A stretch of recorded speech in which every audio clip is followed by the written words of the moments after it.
പഴയ ആലിൻ്റെ ചില്ലകളിൽ ഇന്നലത്തെ ആ നിഴൽകൾ പല വർഷങ്ങളായി നിറഞ്ഞിരിക്കുകയാണ്. ഈ കുട്ടികളുടെ ഒറ്റപ്പെടൽ. ഹൃദയത്തിൽ വെറുപ്പില്ല, സ്നേഹം കൊതിക്കുന്ന ദാഹം മാത്രമാണുള്ളത്.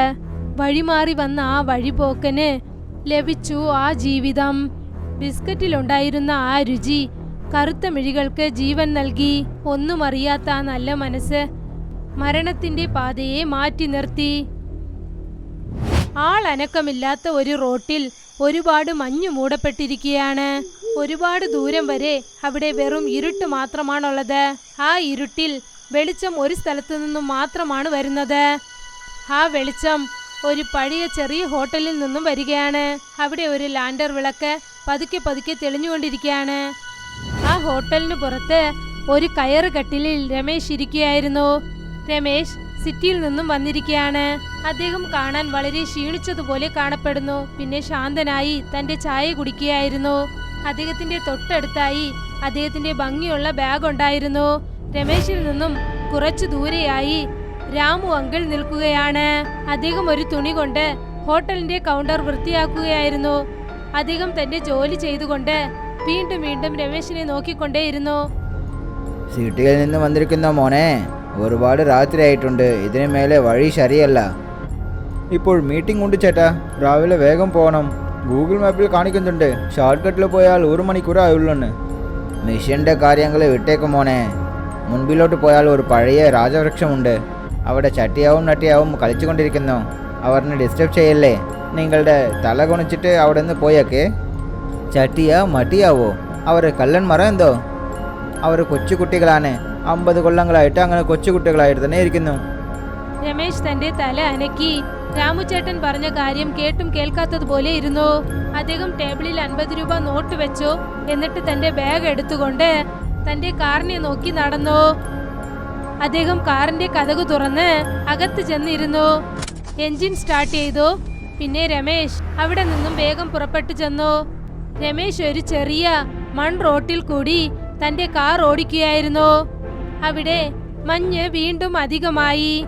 ആ റോഡിന്റെ 2 വശത്തും വലിയ കരിമ്പിൻ തോട്ടങ്ങൾ ഉണ്ടായിരുന്നു. തണുത്ത കാറ്റ് വീശിയതുകൊണ്ട് കരിമ്പ് ചെടിയിൽ നിന്നും ശബ്ദം കേൾക്കാൻ തുടങ്ങിയിരുന്നു. അപ്പോഴാണ് കാറ് പെട്ടെന്ന് റിപ്പയർ ആയത്. പിന്നെ അത് അവിടെ തന്നെ നിന്നുപോയി.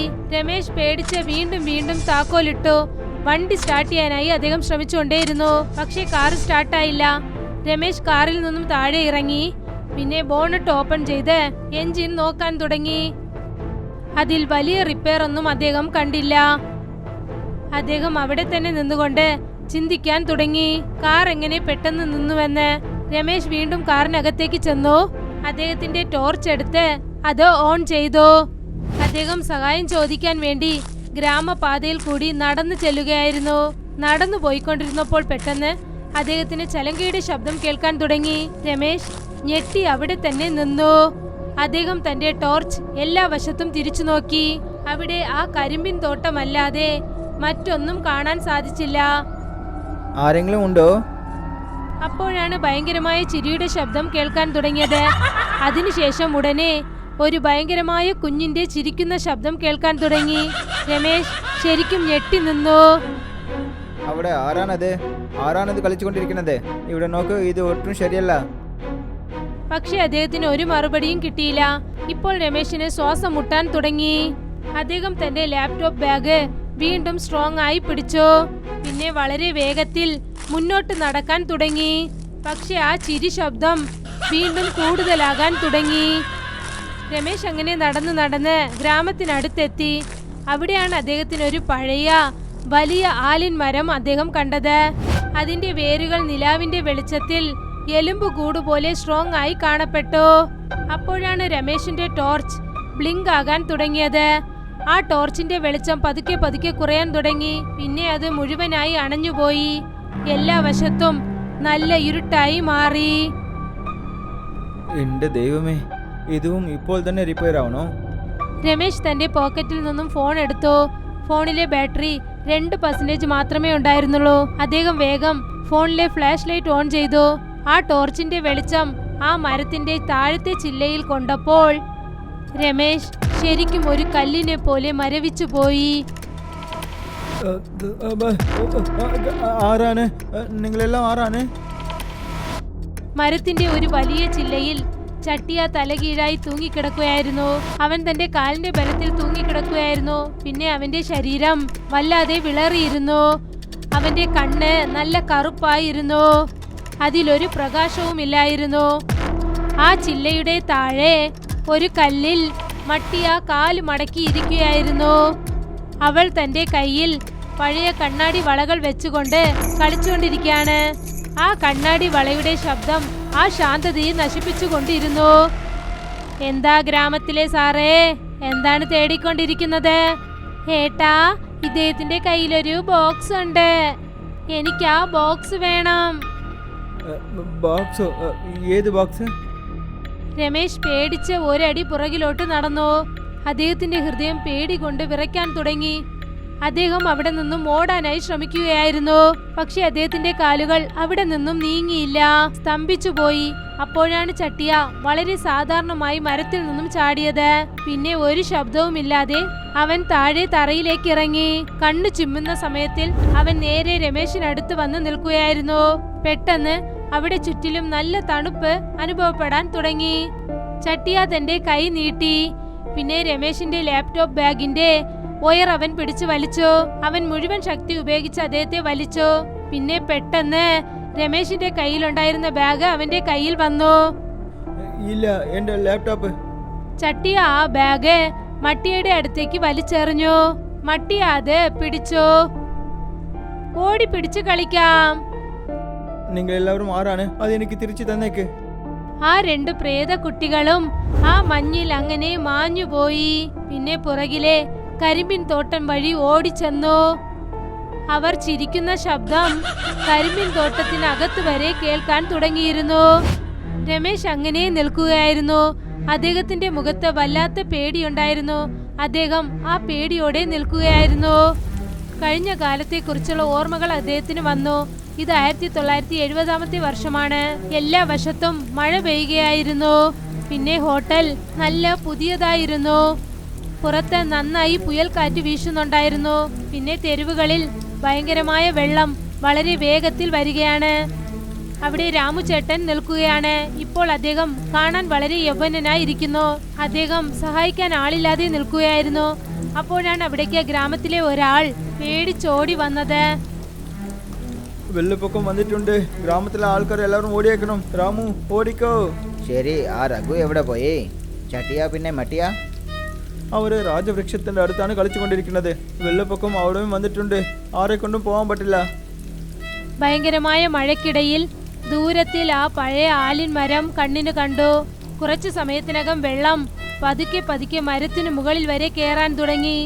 അവിടെ രണ്ട് കൊച്ചുകുട്ടികൾ മരത്തിന്റെ ഏറ്റവും മുകളിലത്തെ ചില്ലയിൽ ഇറുക്കി പിടിച്ചിരിക്കുകയാണ്. അവരവരുടെ അമ്മയെ ഉച്ചത്തിൽ വിളിക്കുകയാണ്. പക്ഷേ അവിടെ ആരും തന്നെ വന്നില്ല. പതുക്കെ പതുക്കെ കുറച്ചു സമയത്തിനകം കറുത്ത ആ വെള്ളം മുഴുവനായി എല്ലാം വിഴുങ്ങിക്കളഞ്ഞു. ഇപ്പോൾ ആ കുട്ടികളുടെ കടന്ന കാലം എല്ലാവരുടെ മുന്നിലും വന്നു. രമേശ് പേടിയോടെ വിറച്ചുകൊണ്ട് എണീറ്റ് നിന്നു. അദ്ദേഹത്തിന്റെ മനസ്സിൽ വല്ലാത്ത പേടിയും തന്റെ കരിയർ സംരക്ഷിക്കണമെന്നുള്ള യുദ്ധത്തിനിടയിൽ വല്ലാത്ത സങ്കടമുണ്ടായിരുന്നു. ആ ലാപ്ടോപ്പിൽ ഒരു മുഖ്യമായ പ്രോജക്റ്റ് ഉണ്ട്. അതിലാണ് അദ്ദേഹത്തിന്റെ ഭാവി മൊത്തം അടങ്ങിയിരിക്കുന്നത്. അദ്ദേഹത്തിനറിയാം, അങ്ങനെ ആ ലാപ്ടോപ്പ് പോവുകയാണെങ്കിൽ അദ്ദേഹത്തിന്റെ മുഴുവൻ അധ്വാനവും പോകും. പേടിയും കടന്ന് ആ വലിയ കരിമ്പിൻ തോട്ടത്തിനകത്ത് ഓടാനായി അദ്ദേഹം ശ്രമിച്ചു. കേൾക്കുന്നോ? പ്ലീസ്, ആ ബാഗ് എൻ്റെ അടുത്ത് തന്നേക്ക്. അതിൽ എൻ്റെ മുഖ്യമായ ഡോക്യുമെന്റ്സ് എല്ലാം ഉണ്ട്. അദ്ദേഹം വലിയ ആ കരിമ്പിൻ കാട്ടിനകത്തേക്ക് പോകാൻ ഒരുങ്ങി. ആ കുട്ടികളുടെ ഭയങ്കരമായ ചിരിശബ്ദം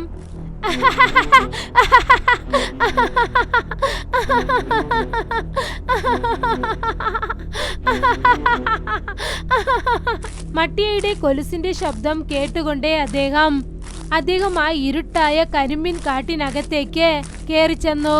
ആ കരിമ്പിന്റെ ചില്ലകൾ അദ്ദേഹത്തിന്റെ മുഖത്തിനെയും ശരീരത്തിനെയും കീറിക്കൊണ്ടിരുന്നു. അവിടെ ഉണ്ടായിരുന്ന സാഹചര്യം അദ്ദേഹത്തെ വല്ലാതെ പേടിപ്പിച്ചിരുന്നു. മഞ്ഞ് ഒരുപാടുണ്ടായിരുന്നു. അദ്ദേഹം ശ്വാസം വിടുന്ന ശബ്ദം അദ്ദേഹത്തിന് തന്നെ കേൾക്കാൻ തുടങ്ങി. അദ്ദേഹം ആ ശബ്ദം കേൾക്കുന്ന ദിശയിലേക്ക് നടന്നുകൊണ്ടേയിരുന്നു. വരൂ സാറേ, ഞങ്ങളെ കണ്ടുപിടിക്കൂ. ആര് കണ്ടുപിടിക്കുന്നോ അവരായിരിക്കും ജയിക്കുക. രമേശ് അവിടെ മറഞ്ഞിരുന്ന വേര് തട്ടി തലകുത്തനെ താഴെ വീണു. അദ്ദേഹം കിതച്ചുകൊണ്ട് മുകളിലേക്ക് നോക്കി. ആ കരിമീൻ തോട്ടത്തിന് നടുക്ക് ആ കാലിയായ സ്ഥലത്തു നിന്നും കല്ലുകൊണ്ട് കെട്ടപ്പെട്ട ഒരു പഴയ ഇടിഞ്ഞു പൊളിഞ്ഞ വീട്, മങ്ങലായ നിഴൽ കാണപ്പെട്ടു. ഇരുട്ട് പിന്നെ മഞ്ഞിന് നടുക്ക് ആ ഇടിഞ്ഞു പൊളിഞ്ഞ കെട്ടിടം ഒരു പഴയ കല്ലറയെ പോലെയോ അല്ലെങ്കിൽ ക്ഷേത്രം പോലെ കാണപ്പെടുന്നു. അത് പല വർഷങ്ങളായി അങ്ങനെ ഇരിക്കുകയാണ്. അദ്ദേഹം എണീറ്റ് നിവർന്നു നോക്കിയപ്പോൾ അദ്ദേഹത്തിന് അത് പുരാതന കാലത്തിലെ ശിവൻ കോവിലിനെ പോലെ കാണപ്പെട്ടു. ആ ക്ഷേത്രത്തിലെ തൂണുകളിൽ കാട്ടിലെ ചെടികൾ അതിൽ ചുറ്റിപ്പിടിച്ചിരിക്കുകയായിരുന്നു. രമേശ് ഞൊണ്ടി ആ ക്ഷേത്രത്തിനകത്തേക്ക് ചെന്നു. അദ്ദേഹത്തിന്റെ ഫോണിലെ ഫ്ലാഷ് ലൈറ്റ് ഇപ്പോൾ മുഴുവനായി അണഞ്ഞിരിക്കുകയാണ്. ക്ഷേത്രത്തിന്റെ പടിക്കെട്ടിൽ ചട്ടിയെയും മട്ടിയെയും ഇരിക്കുകയായിരുന്നു. ലാപ്ടോപ്പ് ബാഗ് വല്ലാതെ കീറിയിരിക്കുകയായിരുന്നു. അതിനകത്തുണ്ടായിരുന്ന ഫയലും ചിത്രങ്ങളും എല്ലാ ദിശയിലും ചിതറിക്കിടക്കുകയായിരുന്നു. മട്ടിയ എങ്ങനെയോ ലാപ്ടോപ്പ് ഓപ്പൺ ചെയ്തു. അതിന്റെ പ്രകാശമായ ആ സ്ക്രീൻ അവർ രണ്ടുപേരുടെ വിളറിയ ആ ചർമ്മത്തിന് ഒരു ഭയങ്കരമായ പ്രകാശം നൽകി. അവൻ പതുക്കെ ഒരു ബട്ടൺ അമർത്തി. പിന്നെ സ്ക്രീനിൽ പ്രസന്റേഷൻ ഉള്ള സ്ലൈഡ് മാറിപ്പോയി. അവർ രണ്ടുപേരും ആ പ്രകാശം നോക്കുകയായിരുന്നു. അവർക്കിത് എന്തോ പുതിയ ഒരു മാന്ത്രിക ബൊമ്മ പോലെ തോന്നി. മാന്ത്രികം, ഏട്ടാ ഇത് നോക്കിയേ. ഈ വശത്തേക്ക് തന്നെ ഇത് തിരിഞ്ഞു. ഇതിൽ പ്രകാശവും ഉണ്ട്. അയാള് സൂര്യനെ ഈ ഡബയ്ക്കകത്ത് മറച്ചു കൊണ്ടുവന്നതായിരിക്കുമോ? രമേശ് ആ മണ്ഡപത്തിന്റെ വാതിൽക്കൽ നിന്ന് ഇതൊക്കെ കാണുകയായിരുന്നു. അദ്ദേഹത്തിന്റെ കണ്ണുകളിൽ ഇപ്പോഴും പേടിയുണ്ടായിരുന്നു. ഇപ്പോൾ അദ്ദേഹം വല്ലാതെ പേടിച്ചിരിക്കുകയായിരുന്നു. അപ്പോഴാണ് അദ്ദേഹത്തിന് ഓർമ്മ വന്നത്. അവർ അദ്ദേഹത്തിന്റെ സാധനങ്ങൾ ദേഷ്യത്തിലോ അല്ലെങ്കിൽ വെറുപ്പിലോ എറിഞ്ഞില്ല.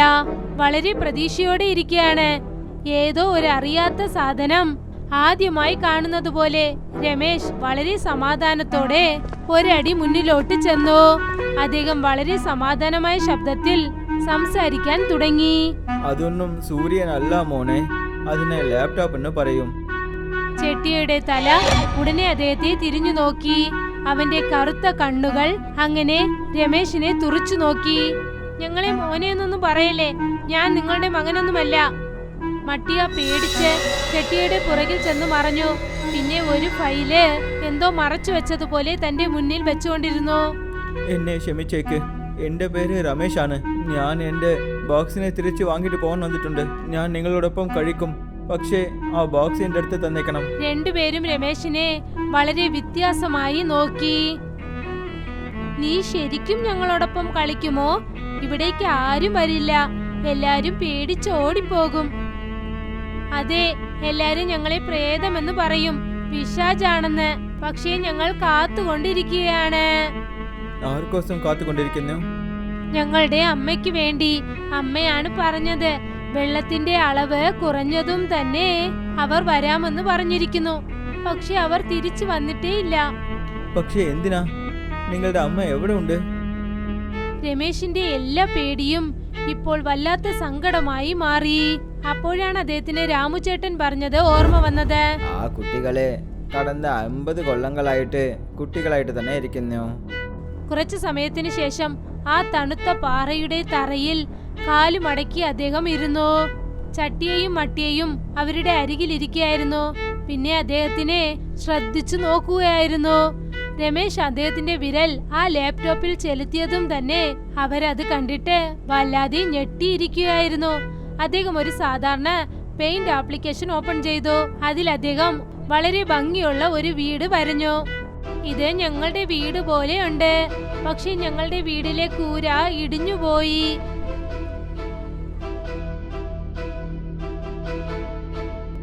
ഇതാ ഞാൻ കൂരയിനെ സരി ചെയ്തു. ഇനി മുതൽ നിങ്ങൾക്ക് ഏതൊരു പ്രശ്നവും വരുന്നില്ല. മട്ടിയ താഴേക്ക് നോക്കി. പിന്നെ അവൾ രമേശിന്റെ പോക്കറ്റിൽ ഒരു ബിസ്ക്കറ്റ് പോക്കറ്റ് ഇരിക്കുന്നത് അവൾ ശ്രദ്ധിച്ചു. അവൾ ആ ബിസ്ക്കറ്റ് പാക്കറ്റ് പുറത്തേക്ക് എടുത്തു. പിന്നെ ആ ബിസ്ക്കറ്റിന്റെ കവറ് വളരെ ശ്രദ്ധിച്ചു നോക്കുകയായിരുന്നു. ഇത് എന്താണ്? കഴിക്കുന്ന സാധനമാണോ? അതെ, ബിസ്ക്കറ്റ് ആണ്. നിങ്ങൾ ഇതുവരെ സ്വീറ്റ് ആയിട്ട് എന്തെങ്കിലും കഴിച്ചിട്ടുണ്ടോ? അതെ, ഏട്ടന് രുചിയെന്ന് വെച്ചാൽ വലിയ ഇഷ്ടമാണ്, അല്ലേ ഏട്ടാ? അതെ, നമ്മൾ രണ്ടുപേർക്കും. പിന്നെ ഇത് അമ്മയ്ക്കും വലിയ ഇഷ്ടമാണ്. രമേശ് അവർ രണ്ടുപേരെയും നോക്കി. പിന്നെ സമാധാനത്തോടെ ആ പാക്കറ്റ് പൊളിച്ചു.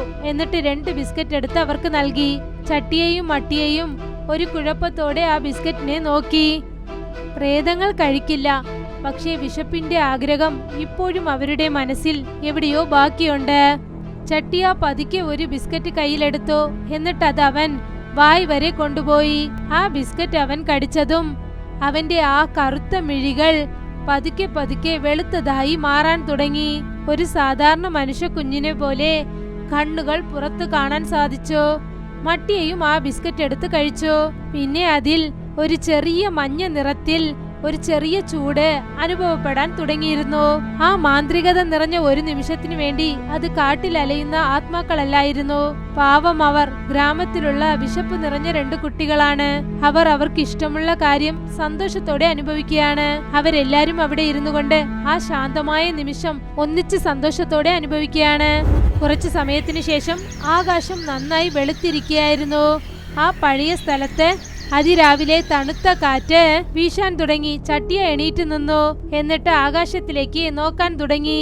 അവന്റെ കണ്ണിലുണ്ടായിരുന്ന ആ ചൂട് അതേ ആത്മീകതയിൽ മൂഴ്കാൻ തുടങ്ങിയിരുന്നു.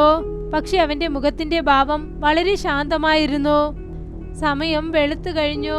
അമ്മ ഞങ്ങളെ തേടിക്കൊണ്ടേയിരിക്കും. അവൻ വളരെ ആശ്ചര്യത്തോടെ രമേശിന്റെ ഫയലുകൾ ആ കീറിയ ബാഗിനകത്ത് വീണ്ടും എടുത്ത് അടുക്കി വെക്കാൻ തുടങ്ങി. പിന്നെ ആ ബാഗ് എടുത്ത് രമേശിന്റെ കയ്യിൽ കൊടുത്തു. രമേശ് അങ്കിൾ, നിങ്ങൾ വളരെ നല്ലവനാണ്. നിങ്ങൾ പേടിച്ചു ഓടേണ്ട. ചട്ടിയ രമേശിനടുത്തേക്ക് വന്നു. രമേശിന്റെ കയ്യിൽ ആ ബാഗ് നൽകി. രമേശ് തന്റെ സങ്കടം അടക്കി പിടിച്ചുകൊണ്ട് പതുക്കെ ആ ബാഗ് കയ്യിൽ വാങ്ങി. ഞാൻ നാളെ വീണ്ടും വരും. നിങ്ങൾക്ക് വേണ്ടി കുറച്ച് ബിസ്ക്കറ്റ് വാങ്ങിട്ട് വരും. രണ്ടുപേരും വേണ്ട എന്ന് തല അനക്കി. ഇല്ല, ഞങ്ങളിപ്പോൾ ഇവിടുന്ന് പോകണം. പക്ഷേ ഇപ്പോൾ നിങ്ങൾ ആ നേർ വഴിയിൽ കൂടി പോകല്ലേ മാമാ. എന്തിനാ? അതാണ് എന്റെ ഷോർട്ട് കട്ട് ആയിരുന്നു. ആ പാലം പൊട്ടിപ്പോയിരിക്കാണ് മാമാ. വെള്ളം ഒരുപാട് ആഴത്തിലാണുള്ളത്. പിന്നെ വെള്ളം വല്ലാതെ തണുത്തിരിക്കുകയാണ്. നിങ്ങൾ ഇപ്പോൾ എന്താണ് പറയുന്നത്? നിങ്ങൾ മുൻപിലോട്ട് ചെന്നാൽ നിങ്ങൾക്കത് മനസ്സിലാകും. രമേശ് എന്തോ കേൾക്കുന്നതിനു മുൻപേ സൂര്യന്റെ ആദ്യത്തെ പ്രകാശം ആ പഴയ ക്ഷേത്രത്തിനു മുകളിൽ ചെന്ന് പെട്ടു. ചട്ടിയെയും മട്ടിയെയും സ്വർണ്ണ പൊടികളായി മാറിയിരുന്നു. പിന്നെ രാവിലെ വീശുന്ന കാറ്റിൽ പറന്നുപോയി. ആ മണ്ഡപം കറുപ്പാകാൻ തുടങ്ങി. അവിടെ വെറും പാറകൾ, കൊടികൾ, അവിടെ ഉണ്ടായിരുന്ന പക്ഷികളൊക്കെ ഒച്ച വെക്കുന്ന ശബ്ദം മാത്രമുണ്ടായിരുന്നു. രമേശ് ശാന്തനായി നിൽക്കുകയായിരുന്നു. ഇപ്പോഴും അദ്ദേഹം ഇന്നലെ രാത്രി എന്താണ് നടന്നതെന്ന് മനസ്സിലാക്കാനായി ശ്രമിച്ചുകൊണ്ടിരിക്കുകയാണ്. കുറച്ചു സമയത്തിന് ശേഷം രമേശ് തന്റെ കീറിപ്പോയ ലാപ്ടോപ്പ് ബാഗ് എടുത്തുകൊണ്ട് ആ വഴിയിൽ കൂടി വീണ്ടും നടന്നു പോകാൻ തുടങ്ങി. ആ മഞ്ഞെല്ലാം തന്നെ ക്ലിയർ ആകാൻ തുടങ്ങി. അവിടെ ചുറ്റിയുണ്ടായിരുന്ന പശ്ചിമയൊക്കെ വളരെ തെളിവായി കാണാൻ സാധിച്ചു. അദ്ദേഹം വീണ്ടും 1 കിലോമീറ്റർ നടന്നു ചെന്നു. പിന്നെ ആ റോട്ടിന്റെ ആ മുനയിലേക്ക് ചെന്നു. അദ്ദേഹത്തിന്റെ മാപ്പ് അവിടെ നിന്നും നേരെ പോകാനുള്ള വഴി കാണിച്ചു. അവിടെ ചെന്നതും അദ്ദേഹത്തിന്റെ പാദങ്ങൾ നിന്നുപോയി. 2-3 അടി ദൂരെ ആ റോഡ് പെട്ടെന്ന് തീർന്നുപോയി. ഒരു വലിയ നദിയുടെ മുകളിൽ കെട്ടിയിരുന്ന മരം പിന്നെ കോൺക്രീറ്റ് പാലം മുഴുവനായി പൊട്ടിയിരുന്നു. അവിടെ ബോർഡൊന്നും വെച്ചിട്ടില്ലായിരുന്നു.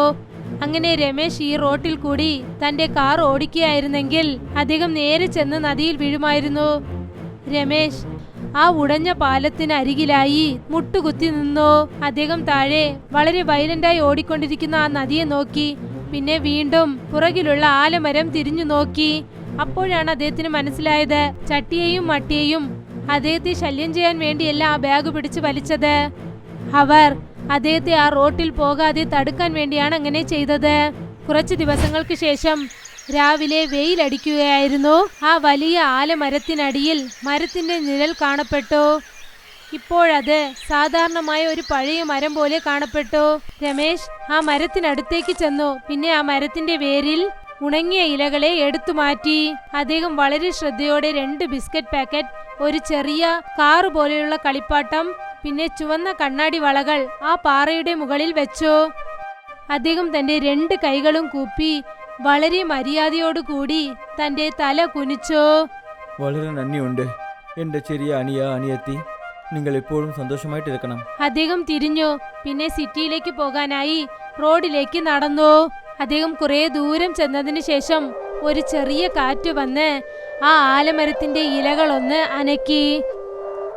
എല്ലാ ശബ്ദങ്ങൾക്കുമിടയിൽ ഒരു ചെറിയ തോതിലുള്ള നല്ല ചിലങ്കയുടെ ശബ്ദം കേൾക്കാൻ തുടങ്ങിയിരുന്നു. പിന്നെ അതോടൊപ്പം 2 ചെറിയ കുട്ടികളുടെ ചിരിക്കുന്ന ശബ്ദവും കേട്ടു. ഇപ്പോൾ അവർ സന്തോഷത്തോടെ ഇരിക്കുകയാണ്.